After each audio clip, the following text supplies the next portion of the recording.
What's up, Whisper Nation? We are back at it. We're the Fantasy Whispers, and today we got an awesome episode for you. We are going to be talking about our top 10 running back rankings for the 2021 season. We got a couple of guys that jumped way up there that you're not going to want to miss out on. So make sure you stick with us today on this episode of the Fantasy Whispers. Right here. I think I screwed us up there, Johnny, because I was trying to hop in and help you out with the little teaser there, or our little intro. But apologies for that. If you're hearing my voice, I am Big Travie. You can find me on Twitter at Big Travie TFW. I am joined by Johnny Game Time Hicks. You can find on Twitter at Johnny_Game Time. And as Johnny said, we're going to be talking the top 10 running back rankings for the 21 season, or the 2021 season. And we got these right out of our draft kit, which you get at thefantasywhispers.com. Before we get going, though, if you're hearing our voice or if you're seeing us on YouTube, go ahead and hit us with a like and maybe share this video to those people out there in the universe that may want to get this content as well. It really helps us grow the channel and then continue to give you back some more content each and every single day. If you're new to the Fantasy Whispers, hit us with that follow. Hit us with that subscribe. We'd love to have you as part of Whisper Nation. We continue to grow it each and every day, and we'd love to have you join us. You can head on over to thefantasywhispers.com, where we got our past episodes, our articles, all the good stuff is over there. Links to our YouTube, which, of course, this weekend we are having, Johnny, our biggest show of the year. The Mock Draft Marathon is live this weekend, 24 hours of live streaming mock drafting with 24 different guest hosts.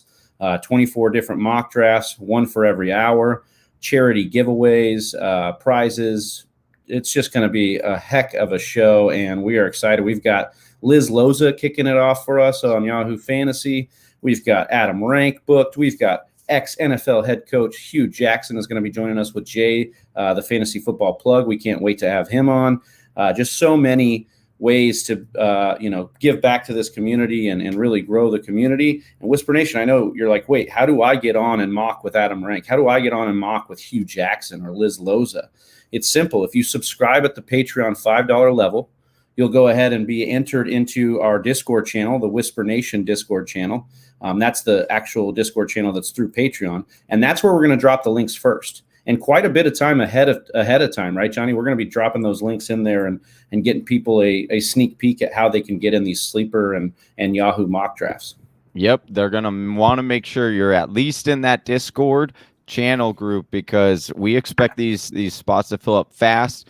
We got some quick clickers in that Discord chat, so you'll have to be on it that day, and we want to fill out each and every single one of those rooms. Show up and show out for Whisper Nation and put on a great event for you guys. Yeah, the bare minimum you'll want to do is subscribe to us on YouTube, turn those notifications on so you'll know when we're going to be live streaming. It's going to continue to tell you because we're doing it for 24 straight hours. So you'll go to bed, we won't, and you'll be coming back and seeing us here, our beautiful mugs, and not so beautiful at that time because we'll be in the early wee hours. But I'm excited for this mock draft marathon, Johnny. It's going to be a real riot, and we're going to talk about, I'm sure, a lot of these guys that we're going to talk about today because they're going to be drafted in that mock draft, the top 10 rankings. But before we do, man, some devastating news in the industry today about a guy who was on that fringe of the top 10, who was looking at as an RB1 this year for the Los Angeles Rams, and that's Cam Akers. Adam Schefter reporting what Tom Pelissero reported first was that Rams running back Cam Akers suffered a torn Achilles, ruptured his Achilles while working out, and underwent testing that confirmed the injury per source. He is expected to miss the entire 2021 season, Johnny. This is just a devastating blow for Cam Akers and for Rams fans and for fantasy football fans. I wasn't ready for it yet, Travis. I woke up and you immediately texted me and you're like, dude, you see the Cam news? I was not expecting it a week before training camp. Really, nobody was. I don't think you could ever say I'm expecting an injury, let alone an Achilles injury. But it is very unfortunate news for sure. A lot of people have already drafted, and they took Cam Akers early because a lot of people were expecting him to jump into, that top 5, top 7 at the running back position. And now they're a little bit scrambling. If you didn't anchor yourself or handcuff to Henderson, you could be in a lot of trouble right now.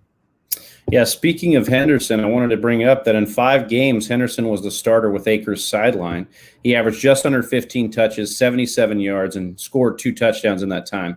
His his points per game and half-point PPR was 9.34. That was not the best way to intro that. No, this is a family show. Yeah, don't want to be talking about Darrell Henderson's PP here. Sorry about that. So his points per game and a half-point PPR was 9.34. He gets obviously a huge bump here with the Akers news. I did want to point out he's only had 1 game with 3 or more catches in all of 2020. So that needs to be monitored because, I mean, look, the Rams last year with Goff and how Goff took a step back, they were one of the worst teams at throwing to the back. So I think that has a lot to do with it. I think they'll get back to that McVay wrinkle. But Henderson here, I think he's not a carbon copy Cam Akers. There's a reason why the Rams went and drafted Cam Akers right after drafting Henderson. But Henderson showed us that given the opportunity, he's going to be a fine RB2. And I think you're going to be drafting him right around that 3-4 range ADP-wise this year, Johnny. Yeah, I think that, I adjusted some things in the rankings and in the draft kit. So Whisper Nation, you will be getting an update here shortly on those.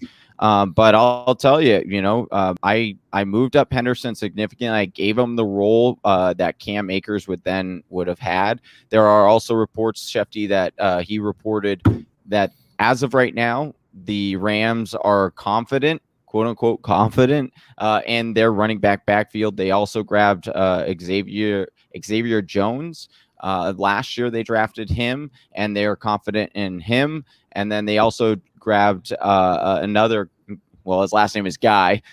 They grabbed another guy in the 7th round this year, and so that will be their trio of running backs. I expect Henderson to get that bulk of that workload, but then look for Jones to get that pass catching work, and he'll be worked in. He'll probably see about 17 to 20% rushing share. So depending on if they bring on anybody else, but Henderson is now, at that back end RB2 range for me. And yeah, we'll see how far and how high he creeps up. Well, you and I both expect him to be in that end of third, early 4th area.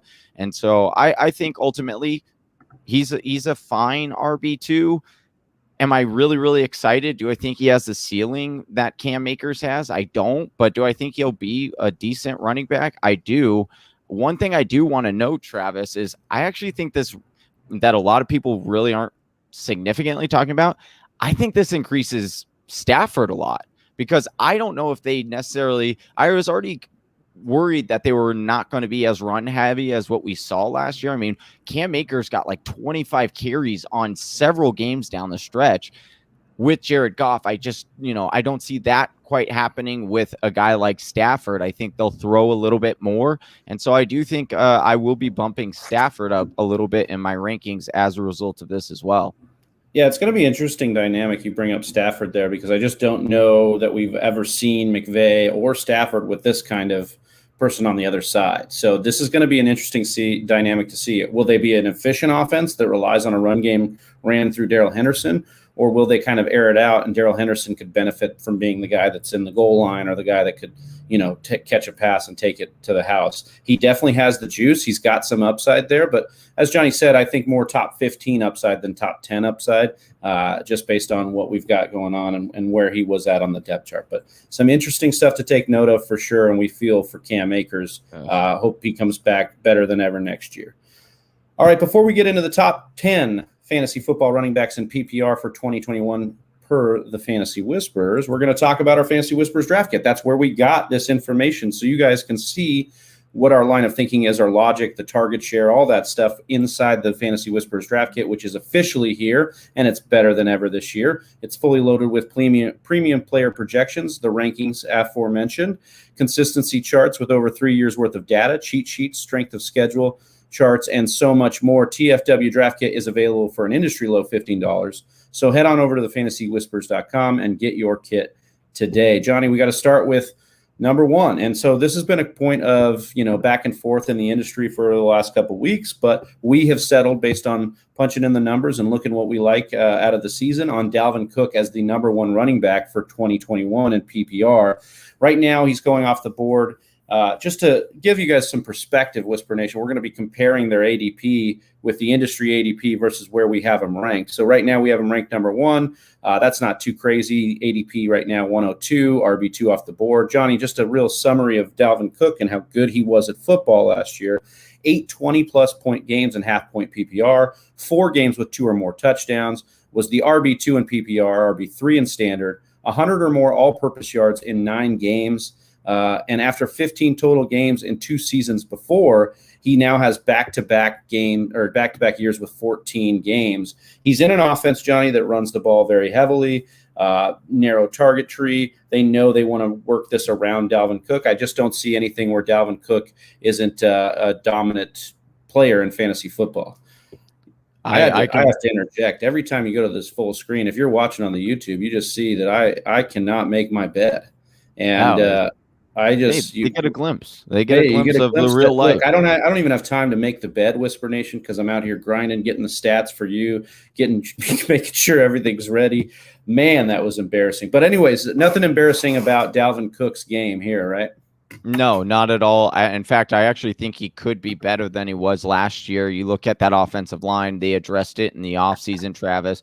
That right tackle was a problem, especially in the run blocking area of the game. And so they get a guy that should, in theory, of course, everything's in theory as of right now, but in theory, he should be a lot better. He was graded a lot better at run blocking. And I expect them to really try to lean on that even more so this year.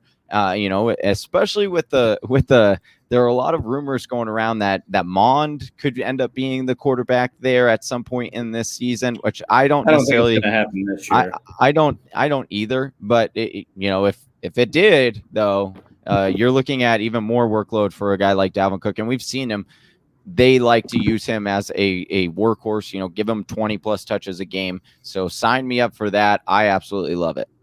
Well, and then number 2 means that we're probably going with the guy that a lot of people have as number 1. That's Christian McCaffrey.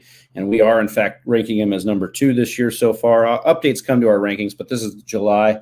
As of July 20th, this is what we got. The ADP right now for McCaffrey is at 101 at RB1. The 2020 version of CMC actually averaged more points per game in PPR than the 2019 version, 30.1 to CMC last year versus 2019 edition, which was 29.5. The reality that the Panthers are going to give him a 97% snap share, basically that's what they were kind of doing before Mike Davis last year. So I don't know, Johnny, do we have any concerns? Is that why he gets a slight tick behind Cook here? I mean, that's what I really wanted to ask, because the industry is kind of heavy on CMC over Cook. Are we concerned that the workload might be monitored a little bit more with CMC after last year? I do, Travis, and that's why I do have him slightly ranked a little bit lower because of what we saw last year and how he did get a massive workload and then he got injured. They tried bringing him back, giving him relatively the same workload. Got injured again. I think because of that happening, you're going to see they went and they drafted a talented running back in Chuba Hubbard, and I think that they will use him a lot more. Now I say quote unquote a lot more. That doesn't mean he's going to get 50% of the rushing share or anything like that. But I do think that they will work him in a little bit more. They'll give him a little bit more opportunity to relieve a guy like CMC. And the other big thing, Travis, that I think is going a little bit more untalked about, Christian McCaffrey had over 120 targets that year, 2 years ago. You saw him come in last year. Teddy B was his quarterback, and he was still checking down to CMC. At least it looked like it throughout the first couple of games. When you bring in a guy like Sam Darnold, now, do I think Sam Darnold's going to completely abandon dumping it off to Christian McCaffrey? I don't. They'll scheme that in. He'll realize how good he is, and he'll give him that volume, but it will be a lot less. And we also know that Sam Darnold is a little bit more of a gunslinger. He'll throw it to his wide receivers a little bit more, or his tight end or his slot player a lot more. than he does typically target his running back. So I do think that all of that stuff is baked in to this projection, and that is why I personally have Dalvin number one, because I don't have those same questions. I don't think, I'm not worried about them, reeling in his workload. I'm a little bit more confident also in that offense. Yeah, I mean, we're splitting hairs here when we were talking about these guys in the top 5, and we've noticed that our rankings are kind of similar in that way. I mean, we'll talk about Alvin Kamara and Zeke next. But when we start to see a big difference in what we have versus the industry, we're definitely going to point it out to you, Whisper Nation, because we want to get you that advantage or that other perspective to help you filter through your process of making your decision at the top of these drafts or in the first round, where it's so important to kind of nail your pick based on that stable floor paired with a unbelievable ceiling. Speaking of unbelievable ceiling, we've got Alvin Kamara, who's coming in as our number 3 running back for the 2021 season in PPR. His ADP right now, 1.04, is RB4 off the board. Had only one game below double-digit fantasy points all year last year. Failed to score a touchdown in only 4 games. 7 or more catches in 7 games last year. Big difference this year, Johnny. Will not have Drew Brees. Will not have Teddy Bridgewater. We'll have to go and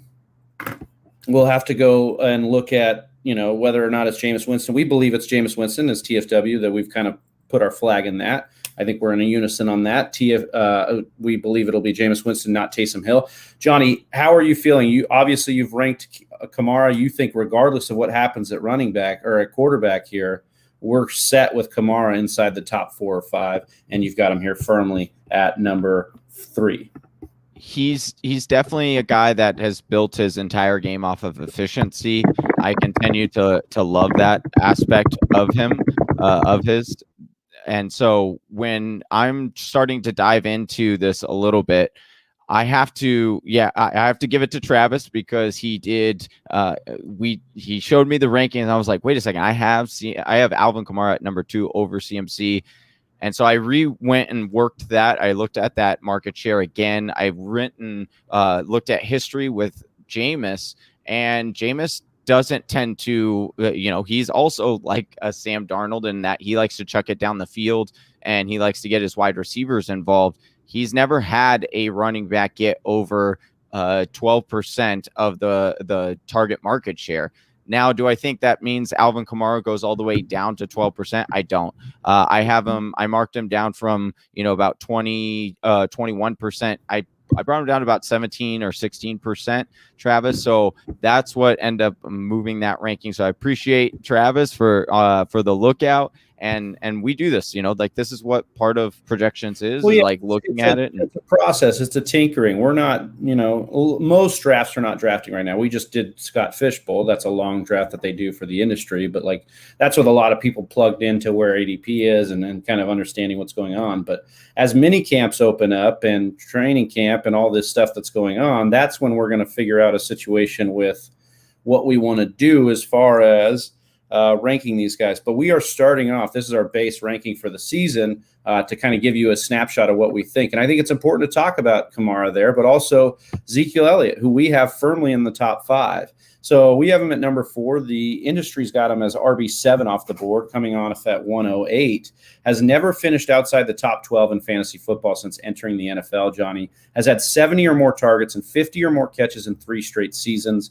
Bad year last year, I get it. He had career lows in yards per carry with 4, rushing yards with under 1,000, touchdowns with only 6. But he still finishes the RB11 in standard and the RB9 in PPR. Johnny, I just don't get why people can't get it through their head that Zeke was affected by Dak Prescott leaving the lineup, clearly. I mean, when you go from Dak Prescott, who opens up so much in the passing game, this team was just lighting it up, to a guy like Andy Dalton or your boy Ben DiNucci, there's not a situation where you're getting it instills confidence. And so, Johnny, I just have to ask, what is the industry not getting about Zeke and firmly putting him in the top 5 right now?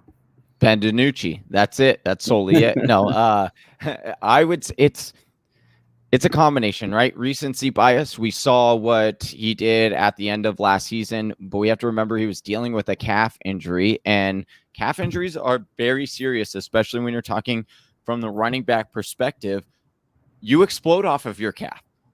They were also looking at the fact that Hey, they have Zeke for still signed for several more years, paying him a lot of money. They also have a pretty competent running back backup in Tony Pollard. And so they wanted to see what he is doing. He's entering his final year of his contract. So they were giving him a little bit of more workload. You saw him produce.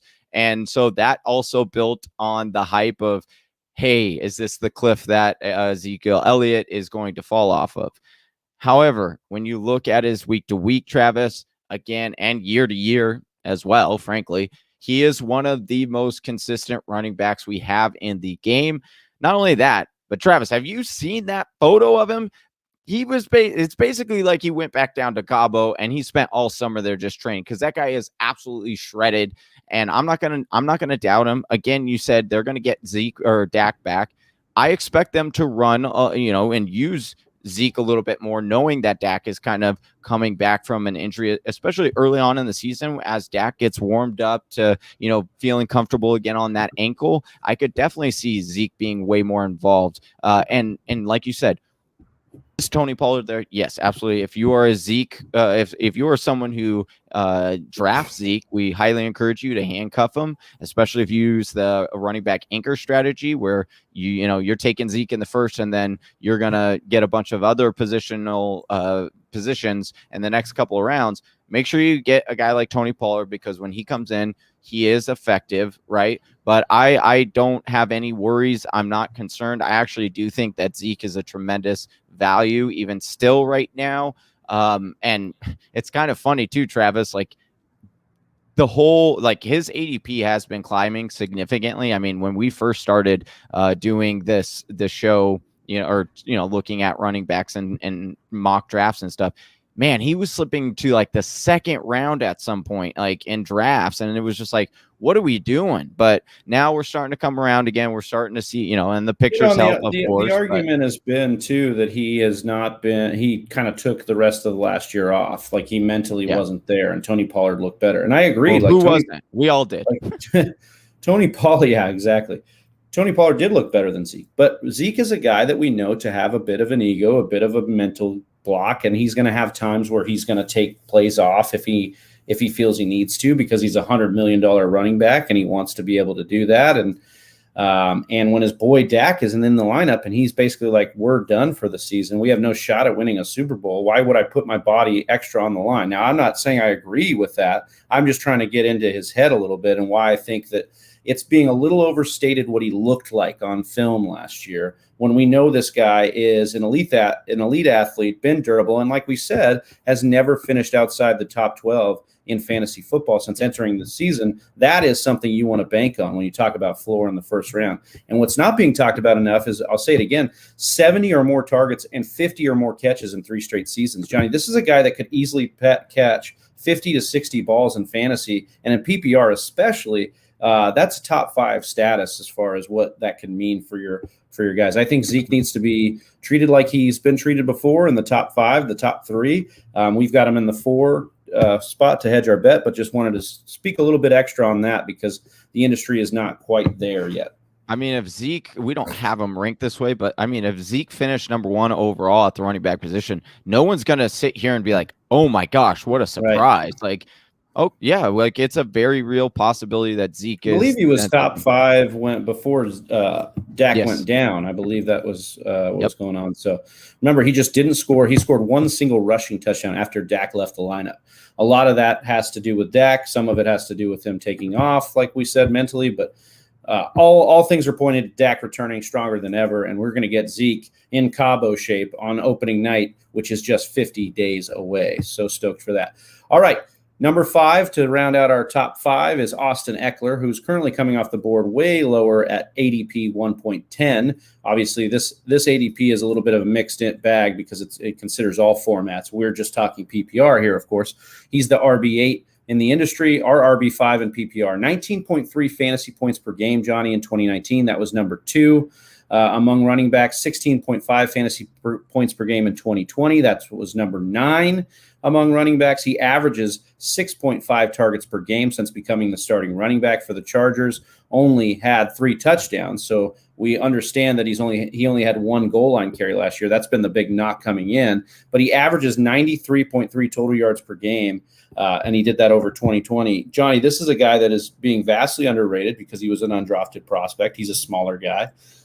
But he needs to continue to be respected with guys like Aaron Jones and Alvin Kamara, even to an extent, because this is a guy that lives off of high efficiency, that is a freak of nature when he's out on the field, and his yards per route run scream off the page at you. Austin Eckler is set with this year, especially with Joe Lombardi bringing some New Orleans themes to the offense. He could very much be that Alvin Kamara of this Chargers offense. I mean, I think that's where you got it. You nail it right there on the head, and that it's Joe Brady coming over. He has the background of a New Orleans Saints. Joe Lombardi. Yeah. Yeah. What did I say? Vince Lombardi? Joe Brady. No. Oh, Joe Brady from the Panthers. Oh, got it. Yeah. Thank you. Yeah, definitely not the same. But Lombardi, you look at what Austin Eckler, and, if you were going to compare him or call him, quote unquote, the poor man's version of, would be Alvin Kamara. Even though we both believe that his skill level is there, I do believe he will have more touchdowns. I think that was one of the biggest things and most underrated thing, is like he only had 3 rushing touchdowns. And that's a big reason why I've continued to say that I believe that Herbert will regress, is because Herbert had 5 rushing touchdowns last year. And when you get into the red zone, I know a lot of people will be concerned. They'll say, well, what if he doesn't get the red zone work? Well, you put your best and most effective players in on the red zone area, and that's what they did with Alvin Kamara so much. Will there be another running back that does get some goal line carries? Yeah, I believe so. I believe it'll be Justin Jackson. I almost said Justin Jefferson because they got a bunch of names. They got like Josh Kelly, Justin Jackson over there. So we'll see kind of how that breaks down and plays out. I think the more important thing to realize is they know what they have in Austin Eckler, and they've known for a couple years now. They signed him as such. Dean Spanos doesn't hand out money. We saw the Melvin Gordon situation, right, where he held out, and then they ended up giving Eckler basically what they were going to give Melvin Gordon. So we know that they love Melvin Gordon, and they're going to continue to try and make him be the guy. So I think he gets every opportunity. He does see an increase probably in rushing touchdowns, so that would help you be a little bit more confident. I don't mind taking him in top 5 in PPR. Personally, I'd probably take him more closer to 7, 8, 9 in PPR, but I love him as a first-round pick in PPR standard, half-point PPR. I think he's a lock to be, at least upside-wise, somebody you want to be investing in fantasy. 100%. All right, Johnny, before we get to the rest of the top 10, we're going to talk a little bit more about the Mock Draft Marathon. We mentioned it at the top of the show. It is our flagship show, and we do it every year. This is our 3rd year rocking and rolling in it. And right now, if you're wondering, like, how do you get involved, subscribe and turn on your notifications. But you can become a patron for $5 and become the Whisper Nation tier patron level. And that would get you in our Discord chat, which we will drop the link so that you could mock alongside Adam Rank and Hugh Jackson and the other people that are in this mock draft marathon with us, and you can be part of the action, be on the screen, just getting it done, mocking it up with these pros and with us, and you'll be excited to join that. So make sure you head on over to patreon.com/the Fantasy Whispers today and join the nation, because that is how you're going to get your best shot to join those mock drafts, because those links, Johnny, they go quick. They go real fast. Like we have people message us and they're like, "Oh my goodness, I clicked on it 30 seconds after you posted it and all the spots were filled." So yeah. And that's just our regular mock draft Monday. Imagine when we're in the mock draft marathon, we're going to have such increased people on there just because of all the guests and the things we're doing for charity, and just Whisper Nation, man. They're strong. They want to mock. So make sure you get on over to patreon.com for your extra boost. They don't mock around. Yeah, we can't mock this league, dude. You can't mock this. All right, so number 6, Johnny, this is going to be one we're going to have to spend a little bit of time on and explain to Whisper Nation, because right now the industry has Joe Mixon coming off in the 2nd round, 2.06, all right, the RB13 off the board. Joe Mixon is our number 6 PPR ranked running back based on our draft kit, based on the numbers, and Johnny's done the projections at the team level for every single player relevant to fantasy football. You talk a little bit about Joe Mixon, only played in 6 games last season, finishes the RB49, but was the RB12 in points per game with 13.1. Since he is top 10 in vacated carries, if we look at 2020 to 2021, and that's because Gio Bernard obviously signed with the Tampa Bay Buccaneers. You've got Bengals OC Brian Callahan earlier this offseason saying Joe Mixon's workload makes him an every down player. He said he should be on the field for every down. So you love to hear that, Johnny. You love to see what he was able to do on a points per game basis. We do have this kind of similar situation, though, of saying, is Joe Mixon going to be able to stay healthy? Will he be involved in the passing game enough? With Joe Burrow in town, it seems like this is, fantasy gold waiting to be had, right, with Joe Mixon. Yeah, there are definite concerns with this one, right? It's not just a straight, yes, hands down, he's going to finish here. There are a lot. He's got the injury concerns. He's got the O-line concerns. He's got, there are other parts, and they know we're going to spread this offense out. But what we do also know is they're going to be in the red zone a lot. They do pass the ball and go up and down the field a lot. And like you said, look at the other running backs here. Samaje Perine, you got Travion Williams. Like I'm not Chris Evans. Chris Evans I took him in Dynasty, and he's going to be the true. So don't even talk smack. Well, I have seen here. Hey, lifelong Chris Evans fan. I have seen a couple of tweets out there that are saying Chris Evans is supposed to be this year's James Robinson. I don't think I would say that. Dude, you know who Chris Evans is, right? Yes, Captain America. Okay.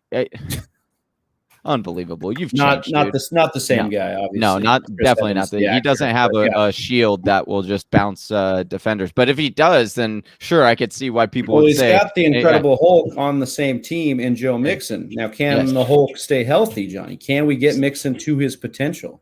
And that's where fantasy football, you do have to take some gambles from time to time. And Joe Mixon is going to be one of those guys. The nice thing about Joe Mixon, though, is because of those concerns.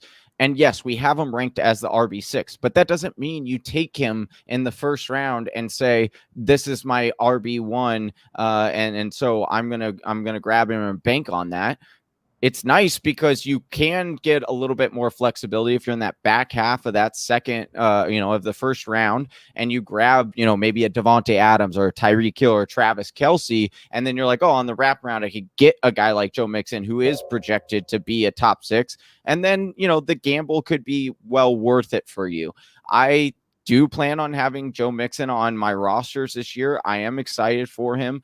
I know the prospect that he has, and we've seen this play out so many times in fantasy football where, guys have had kind of a weird kind of, and real side caveat.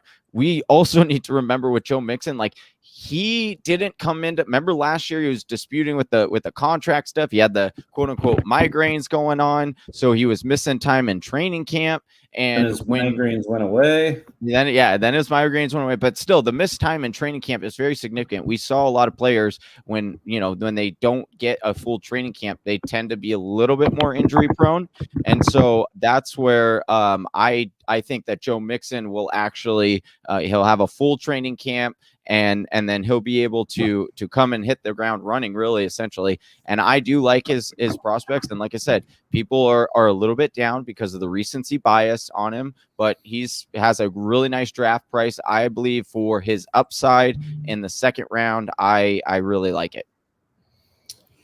All right, so I agree for the most part. I think he's worth it. I don't think you'll have to get him in the first round, which is nice. So I love that you're pointing that out. Like now, when we show you guys these videos, it's like it's an idea of you to say, look, this is where we think their range of outcomes finish, and it's even a conservative one. Because we do think that he could probably even do better than this. But the point is that you don't have to take him at that price right now. So that's the idea, is giving you a path to figure out what you can do in your draft. All right, moving on to the next running back, Johnny's boy, just a favorite of all the fantasy community and NFL fans alike, Nick Chubb. Coming in firmly at number 7, RB9 off the board, 111 ADP by the industry. Obviously, we've got him at number 7, so we're obviously a little higher. Even in PPR, we think that Chubb is just such a pure runner he's going to overcome most of anything where he's not used in that passing game. And Cleveland is such a team that they're going to run so much, it's going to overcome that. Since 2018, there are only 2 players in the NFL, Johnny, with 3,500 rushing yards and 25 touchdowns. And Nick Chubb and Derrick Henry is the other one. And these guys, that's great company to be in. Yeah. Nick Chubb, pass blocking since 2019, 102 snaps, 4 QB pressures, 0 sacks allowed. That's why Nick Chubb stays on the field so much. That's why he's an elite running back, because he can protect the passer. Most 100-yard rushing games since 2019, Johnny, Derrick Henry has 16, Nick Chubb has 13, Dalvin Cook has 13. Right now, the industry is ranking both Derrick Henry and Dalvin Cook firmly above this man who has the most 100-yard rushing games as those guys as well. So in standard, we believe Chubb should be even higher than he is. We believe in PPR, he should be higher than he is. It's just a testament to letting you guys know that Nick Chubb is a firm, if you're sitting there, I think he just ends up being that guy in the middle of the round where it's like, you didn't get to really get your guy, but here, Nick Chubb's here, and that's a good place to be in, and because he's going to be such a good rusher and continuously compile yards for you. I get it might sound a little scary because of PPR, and people are like, well, Nick Chubb doesn't catch a lot of passes. Last year, he only had 18 targets, so how can you be so confident? Oh, look, we have him projected for 43 targets, and some people might be like, whoa, that's really, really high, Johnny. Like, why would you go from 18 all the way up to 43 or 45? And I'll tell you this. You look back 2 years ago when Nick Chubb played a full 16 games. We have to remember Nick Chubb didn't play full 16. He only played 12. And 2 years ago, he had 50 targets. He caught 36 of them, which was ranked 24th. Now, I do expect them to, he can catch. It's not like he can't catch. He's just so efficient as a runner that they like to use him there. And then they have a really nice backup in Kareem Hunt that is very, very talented at pass catching. So it does tend to lead to Kareem Hunt getting more of that passing work. However, they are going to use Nick Chubb a lot. That is their 1A. Actually, he's just their one guy. Kareem Hunt is their 2. Okay. And here's the big thing. He's a very good 2. He's a very good 2. He's a very good 2. But here's the one thing that kind of makes me laugh a little bit. So often, we always talk about, hey, what happened, it's always, what happens if Nick Chubb goes down? We want Kareem Hunt. Or if this player, that's an RB1 goes down, then, this is what the situation is. Or, if they're the RB2, you're looking at, hey, if this guy goes out, then here's all the workload. I can guarantee, Travis, if Kareem Hunt, and which is a conversation no one wants to have or wants to point out, but if Kareem Hunt gets injured, look out, because this guy has #1 overall running back potential right there, because he can catch. People just don't think he can, and then they'll throw it to him more. He'll stay on the field more. So there is your upside. That's why I love Nick Chubb. A lot of people have him way down because it's a PPR league, but he's going to score a ton of touchdowns. He's super efficient. He hasn't had under 5 yards per carry in his entire career. So it's to say, and they have the best offensive line, and they have the easiest running back schedule. So you combine all those things together, even in a PPR, I'm still going with Nick Chubb. I think he's a great. You think you're settling? I don't believe so. No, I don't think you're settling. I think that's that's everybody's kind of MO overall opinion of it, is that, I got to get Nick Chubb here because, like, I think, I've heard people will be in the DMs and they'll ask, well, aren't you concerned because it costs a little bit extra to get Kareem Hunt? Like, no, I think this offense is one that's going to mirror something like a New Orleans back in the day when we had Ingram and Kamara, or, a similar situation to them last year. You could play both of these guys and be happy with the results. And if you end up getting Hunt as a, I got to get him because I'm scared if anything happened to Chubb, you're actually going to get a guy that's probably a perfect flex for your lineup, especially in PPR. So I didn't mind it. I went 0 RB in the listener league last year, and ended up getting Kareem Hunt later on. And Kareem Hunt was one of the staples of my whole season because he was just able to be plugged in, and you knew what his role was, especially in the red zone as a pass catcher. Chubb is an excellent runner, maybe the best pure runner in football right now, and the volume that's going to come with that. And then we haven't even talked about the mystery box with this offense, not to keep going here on Nick Chubb. But if Baker does take a step forward, OBJ does come back, and Kevin Stefanski was the offensive answer, then imagine having the touchdown guy on a team that ends up being a top 5, top 10 offense next year because they actually get all the pieces right. This is a team that we've been waiting to break out for years, and it does feel like that era has shifted finally. I don't want to jinx them, but it does feel that way. Yeah. All right, moving on to the next running back who I think we could probably spend a lot more time on as well, and that's Aaron Jones. Aaron Jones right now we've got him as RB8 in our rankings, but the industry has him as RB10 coming off the board at 202. A lot of this, Johnny, is the Aaron Rodgers discount. Aaron Rodgers status up in the air all offseason. I have been adamant trying to shake the accusations of Green Bay bias, but that, Aaron Rodgers is coming back this season, and he will be playing under center and starting for the Green Bay Packers, which means Aaron Jones should get a little bit more respect. We will obviously probably see him climb up out of that second round and into the first now that Aaron Rodgers is back, or when we know Aaron Rodgers is back. But just look at what Aaron Jones was able to do last year. 201 carries for 1,104 yards, 9 rushing touchdowns in 14 games. He then had 47 of 63 targets for 355 yards and 2 receiving touchdowns. RB5 in PPR last year. That's back-to-back seasons as a top 5 RB in PPR. 12 of 14 games, he scored double-digit points in half-point PPR.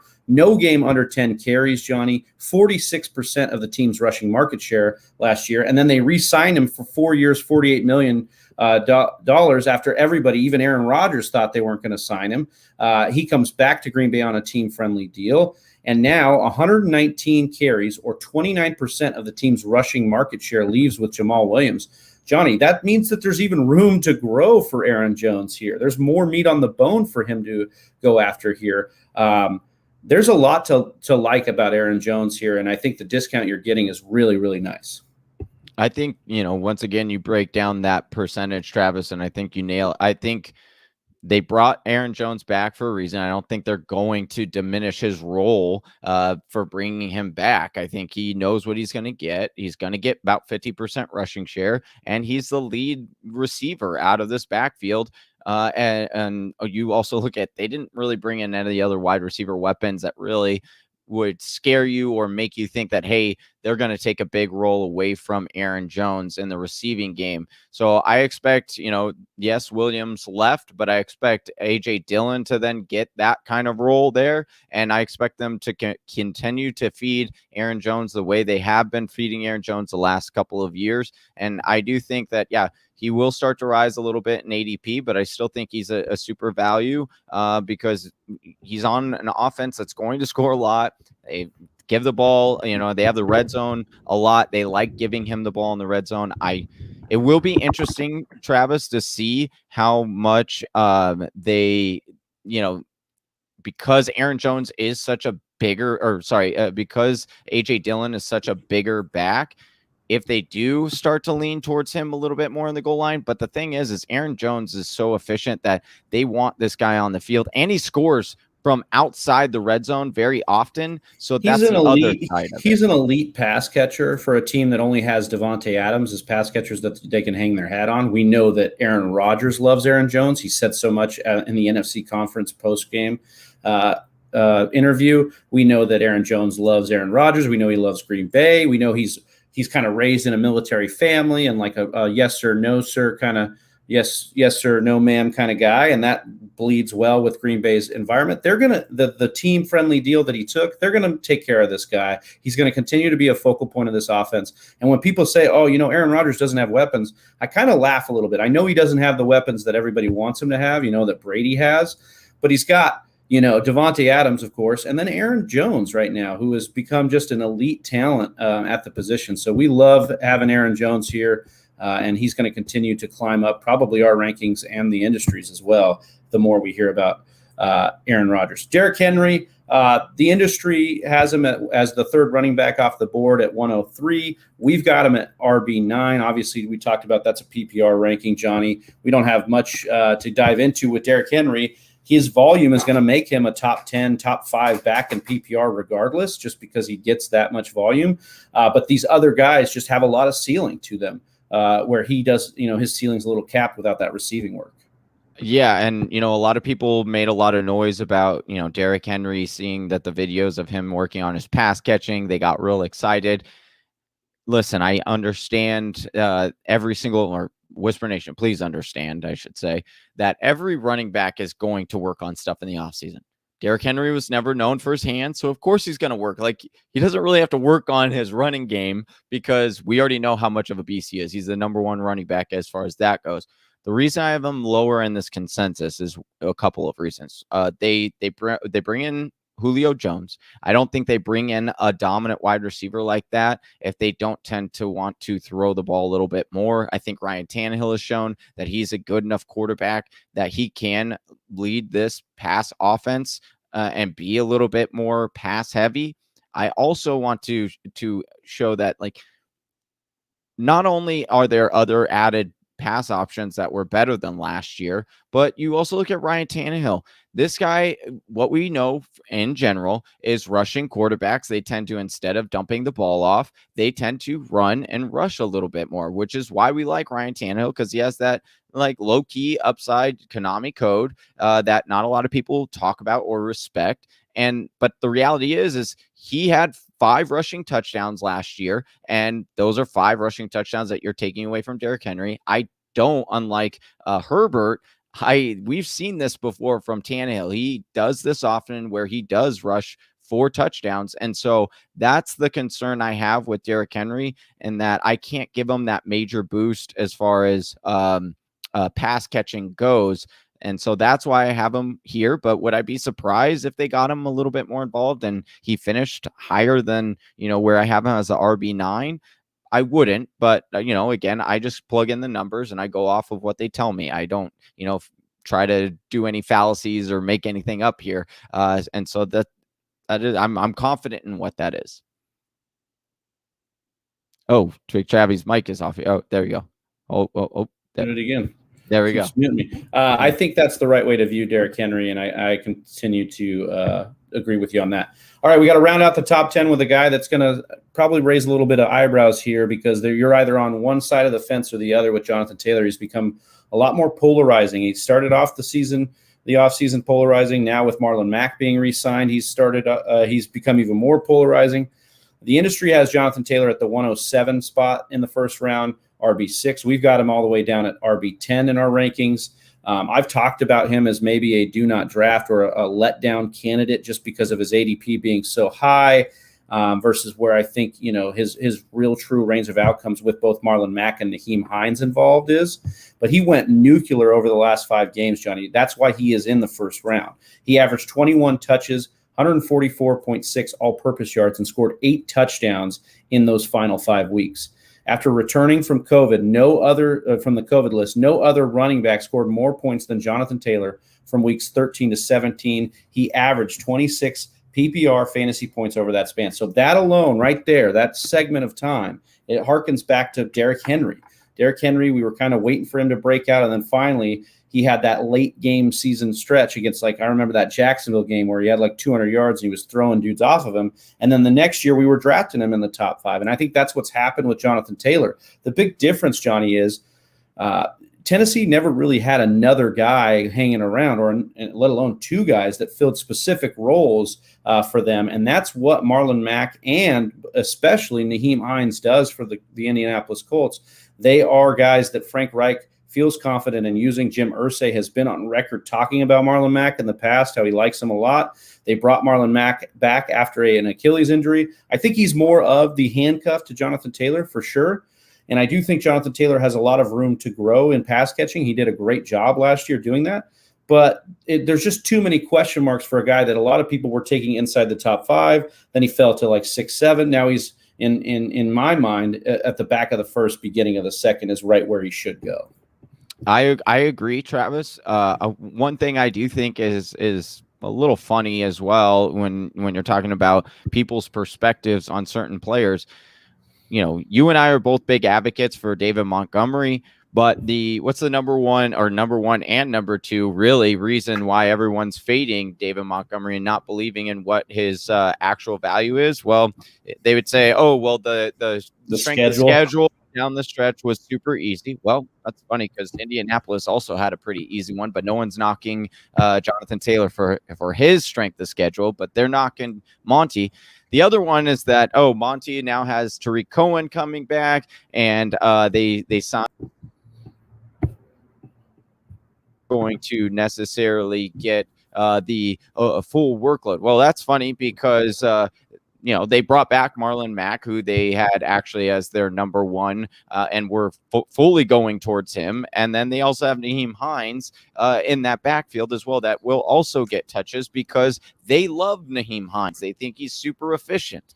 And no one knocks this on Jonathan Taylor. No one knocks these two things on Jonathan Taylor, but everyone holds David Montgomery's feet to the fire in his situation. I do think it's rather funny, and I don't buy into it. I do want to point out, I do think, once again, Jonathan Taylor is such an efficient, he is a very good running back. We haven't seen a running back like this in a while.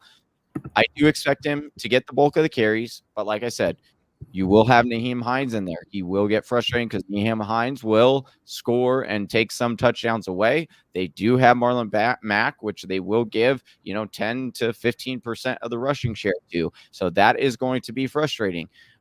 I do ultimately think, though, that talent will rise to the top. That offensive line is very good as well. And so I do still think that, Jonathan Taylor will remain at the end of the year. When we're looking back, he will probably still be a top, 14 running back. But there is definitely a concern that people really aren't talking about. And like you said, if you're having to take him, see, this is where it comes in from me. Like when you said the argument earlier, like if you had to take Jonathan Taylor in that back half and to me, it's the same situation as the Nick Chubb feeling for you, and that it's like I'm settling. I know he's going to be good, but it'd be I know I want to grab a solid running back there that has some upside just in case. It's like settling with huge upside for sure, right, in both Jonathan Taylor and in Nick Chubb. And I think Jonathan Taylor is much more of a settle than Nick Chubb at this point, just based on breaking down.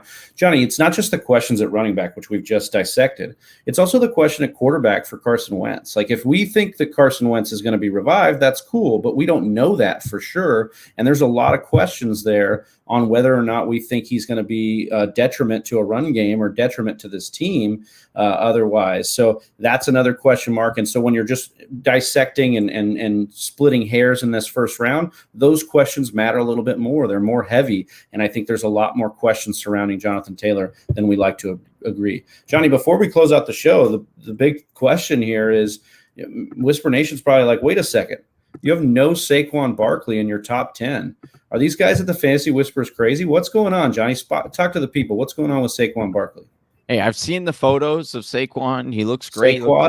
Yeah, Saquon. I mean, hell, I wish I looked like that. I would, or even half of that. That would be pretty amazing, And a lot of people probably will give us flack for not having him in the top 10. But here's the reality: you look at players coming back from injury. They tend, especially ACL. He had ACL, MCL, and meniscus. There's already reports that of him. They had asked him, "Are you going to be ready for week 1?" He said, "We'll see." They're still not. He's on pace, or he's on track with his rehab, but it's still not for sure whether he's going to be ready for week 1. So when you start taking away games, you have to start taking away some of his market share there. That affects him where he's going. I also think that in the beginning of the season, when he does come back, they're not just going to throw him out there because he is their offense realistically, right? And he's a major running back that they want in New York for a while. And so they're not going to immediately throw him out to the Wolves and say, hey, we gave you, a 90% workload last year. We're going to do it again. They brought in running backs in Devonta Booker, who we saw was pretty effective in Las Vegas. They also brought in a couple of other guys. Now, are we truthers of those running backs? No, but those guys are going to get carries in the beginning of the season, especially is where I think they'll get more of the carries, and I think they'll ease back in Saquon. And then I actually think that I wouldn't target him in my draft, but I think he would be a perfect guy to go after, Travis, in the first couple of weeks, because when people come and see, oh, wait, they are easing him back in. What if this lasts the whole season? And, what if he's not this, the player that we thought we were going to get? Then they'll panic a little bit. You can go buy him for cheap. And then once he heats up and in the playoffs, he should be back and pretty much back to normal. I think that's where you dominate. That's where you would get, that steal would come into play. But I have my concerns in the beginning of the year. Some people don't, and that's fine. But we have to be realistic about this. There's literally been one player, and I understand you can comp him to that one player who's done this, and that was AP, who came back the next year and dominated the year after he tore his ACL. And so, is there a path? For sure. But that path it's only happened really one time, Travis. So I'm not looking to the outlier to try and prove your point. I get the concern on Saquon for sure. I think I was voicing it a little bit more at the beginning of the offseason. And I do just want to have the caveat that as new information comes out, if we start learning more about his workload before the season starts, we will definitely move Saquon back up into the rankings. It's just about right now what we're hearing is they have no plans. I mean, even Saquon was quoted like, we'll see. I want to make sure I'm 110% before I show the world who Saquon Barkley is. So basically saying he might even be a little bit conservative in his rehab process. So right now, as it stands, it's the same reason why when we have our QB show, we may have Aaron Rodgers a little bit lower than the industry, because we are projecting right now with the information we know, Aaron Rodgers, Saquon Barkley may have slower starts to the season. So that's how it's going to project their overall ranking. Don't get it twisted. We understand how good Saquon Barkley is and how good he will be points per game and how you can target him as such. But in our first round, if you're trying to mitigate risk, you may want to steer clear. Let one of your league mates draft him. And then the last thing I just want to touch on, before when Saquon was one of the top running backs, we have to remember, like, they didn't have a whole lot of receiving options. It was basically like OBJ and Saquon. Now, like, they've got a lot more pieces. They brought in Kenny G. They drafted Kadarius Toney, who's like a gadget guy. So expect some of those quick the quick, screens and stuff to now start going that way. So all of this stuff will feed and take away from a guy like Saquon naturally, and then you add it to the injury concerns and them easing him in, and I think that's where the whole piece of the puzzles come together. And I think that's why we don't have him currently in the top 10. But like you said, if we start to hear things, and we'll be water and we'll adjust accordingly. But as of right now, recording this in July, we do what we put in the numbers and base this stuff on what we're hearing at the moment. And that's what we're hearing. So, all right, Whisper Nation, just some closing thoughts for you. We have done this mock draft marathon every year, and we're just so excited to bring it to you again this year. It's a reminder for me and Johnny that we are just out here trying to chase this dream, and Austin as well, who will be hosting in a big way and hosts every Monday for us. But it's a reminder to the three of us and those that help with the Fantasy Whispers team that we are just so blessed to continue to do this and to continue to provide some value to the people out there watching and getting their fantasy football content. And I just, not to speak for you, Johnny, my heart is so full to continue to do this event. 24 straight hours of mock drafting with Whisper Nation, with people in the industry, with people we look up to, with people we work with on a daily basis, with people that are asking us for advice as far as starting a podcast or even just fantasy advice. It's just a really beautiful sphere to be in, and I'm really proud that we do it every year, brother. Likewise, man. I'm looking forward to it, and I really enjoy this time to really engage not only with the fantasy football community, but engage with Whisper Nation and bring those two together, because we know how fun it is, of course, to draft with these guys. And so we want to bring Whisper Nation in on that. So this is our little gift that we can give back to Whisper Nation and say, hey, thank you guys so much for all that you guys do for us to help support us, to watching our content and, and commenting and asking us questions and stuff. So we really appreciate you guys. We hope you join us for that mock draft, and we hope you jump in that Discord. And honestly, the Patreon, it might have to be the Patreon at that point, because we're getting the Discord pretty full at this point in time. Yeah, it's just too popular. If you're watching on YouTube, all the links to everything we've put out is in the description there. If you're listening, head on over to thefantasywhispers.com. You can get all your links over there, and check out patreon.com/thefantasywhispers. For Johnny Game Time Hicks, who you can find on Twitter at Johnny_Game Time. I am Big Travie. You can find me on Twitter at Big Travie TFW. And we are the Fantasy Whispers. You can find us on Twitter at TF Whispers. Peace. Peace. Right here. Oh, hey, you made it to the end of the video. If you like what you saw, go ahead and hit subscribe. Make sure you hit that bell so you get notified anytime we drop new content or go live.